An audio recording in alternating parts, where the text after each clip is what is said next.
If you're visiting us for the first time, welcome. And of course, if you're back for more, welcome back again. We're Al and Val, and we're here today to let you know about our upcoming 10-episode series about living life off-grid using solar power. You've been asking us a lot of questions, from how many batteries or panels to use to the big one. What is it going to cost us? And we just wanted to give you as much helpful information as we possibly could based upon our own experiences in doing all of this. As that saying goes, your mileage may vary.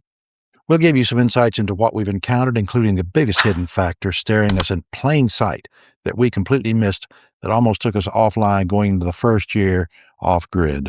Each episode will focus on a specific area of your concerns. We'll bring it to our own experiences to the table to answer them the best we can. You've asked financial and planning questions like, How to navigate all of the money hurdles of going off-grid, especially mortgages and insurance. We'll give you the answer to that one right here towards the end of this introduction video. so stay tuned. And some other questions from the comments like, can I start with $330,000 and no pension? That was a great one from our comments. How can I prioritize paying off debt while getting into the off-grid lifestyle? Another one. What is my best bet? Where do I put my money? Nice metal roof or more solar panels? And while I'm thinking about it, we've got plenty of time left for you to get some of your questions into our comments on any of our videos, and we'll answer those just as fast as we can in the appropriate episodes. If you're worried about going off grid, now's the time to ask. For example, are you worried about the initial cost of a system or keeping it going during a big winter storm? Let me know and I can tailor episodes 5 and 8 specifically for you. Moving on, you've got questions about sizing and setup, and we've got the answers. How do you figure out what you really need and what you can get by with for now? Can I start small and grow as I go? What are the pros and cons of that approach? Should I go with higher-end equipment or take a chance on the cheaper side of things? What should I avoid? Is it okay to buy used equipment for something so critical? Where should my system go, inside or outside? Do I need to do anything special before I build my system? You may have just recently watched our video about surviving another winter up here in the north. We'll give you some real-life answers from our own experiences, from days and weeks of bad weather and no sun, to sub-zero temps that last for a month or more. What can you do to prepare for those conditions to live comfortably? How do I keep those batteries warm? Real-world experiences and practical options for many of you. If you're wondering what happened to us that first winter and have stuck around this long, as promised, you're fixing to find out. While we knew it would get cold and snowy, we still weren't prepared for the realities we faced that first winter. Long sub-zero spells that kept us scrambling for ways to keep our new batteries from freezing. We only had insulated a small space in our shed for all of our equipment, but that wasn't enough as it turned out. It got so cold and for so long that no matter how much we ran our big heater, it just could not keep up with the cold. The minute we turned them off, the temperature dropped like a rock. We couldn't keep the heaters going 24/7 because we'd run out of propane. It eventually caught up with us. The batteries got so cold that they couldn't hold a charge, and they drained to zero. The battery management system basically just put the batteries to sleep at that point. With just 2 remaining batteries left, we had to find a solution fast. They were the only things keeping our house running. There are some very specific steps to take to keep from damaging your batteries when they've drained to zero. And at $1,300 a pop, you definitely don't want to damage those batteries. It took a bit of doing, but eventually we got them back in service without any damage and dodged a huge bullet with that one. We learned a very valuable lesson that day. And here's your what to expect questions. What's the best way to clean snow from your panels? Ground mount versus roof mount. What size generator do I need? Which fuel is most efficient, less expensive, or most convenient? What kind of safety features should I be considering and how much will they cost? And how do I install them? And for all the money managers out there, a lot of you are interested in what the cost is versus what the benefits will be. We'll give you our real world take on what some of the actual costs that you'll encounter and how we budgeted for them. Spending the money up front saves you down the line. Again, your situation may be different, but you should be able to take our examples and use them to get an idea of what you should expect, at least to give you an idea of whether this journey will be worth it for you. And the big one, your number one worry. One of the biggest hurdles to going off grid is not the sun. It's the bank. We've had folks share what they've been working hard to pay off debt before they can even make the move. Others are staring down the barrel of a changing job market or no job at all. One of you even asked, is $330,000 with no pension enough to get started?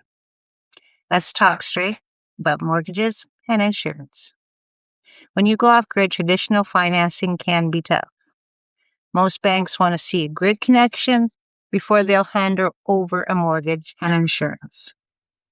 And insurance?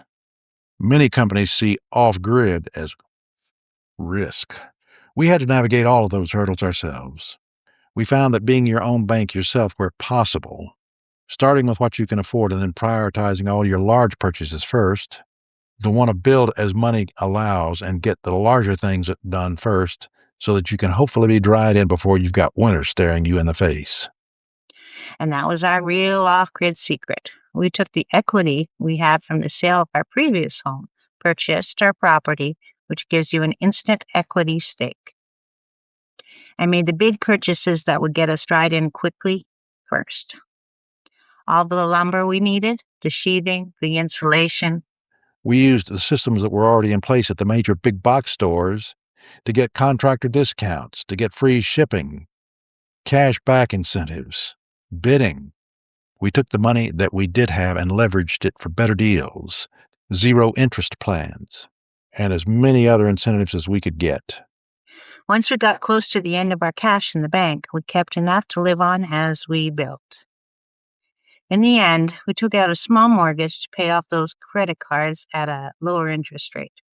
We managed to save even more money by having those payments taken directly out of our bank account. Look for every discount you can find. So whether it's the cost of metal roofing versus shingles, or spending more on a 540-watt panel upgrade, every dollar has to work as hard as you do. We got builder's insurance first, and then homeowner's insurance later simply by having all the proper permits. Just 2 of them for us, and an inspection from the insurance company. They just performed a walkthrough, took photos of our work, and in very few days, we had our insurance. And you'll need that if you're planning on getting a mortgage. Almost every bank requires it. So what to expect from our next 10 episodes? This series is the roadmap we wish we had had when we started this out in our 60s. But it will work for any age. Here's what we're going to cover over the 10 episodes. Episode 1 and 2, the foundation. Will solar work for us? System sizing, how many batteries, how many panels? What will you actually need? Episode 3 is going to cover the winter struggle, dealing with sub-zero temperatures, keeping those batteries happy. We'll look at everything from space heaters and propane heaters to the seedling mats that some of you have mentioned.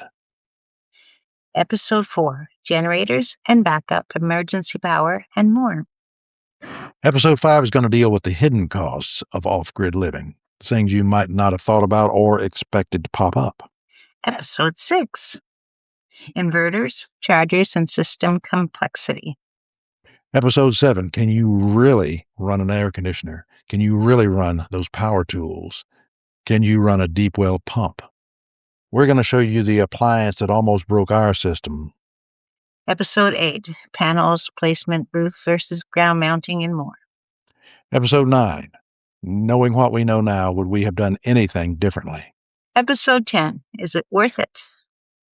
We're pulling back the curtain on a fantasy versus the freezing reality. We're not gurus. We're just a couple who decided that starting over was possible. We've had 4 winters now with 0 power loss, and that didn't happen by accident.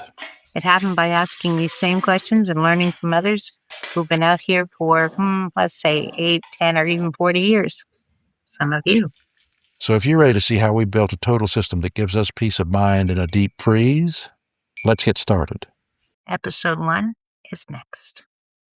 See you there.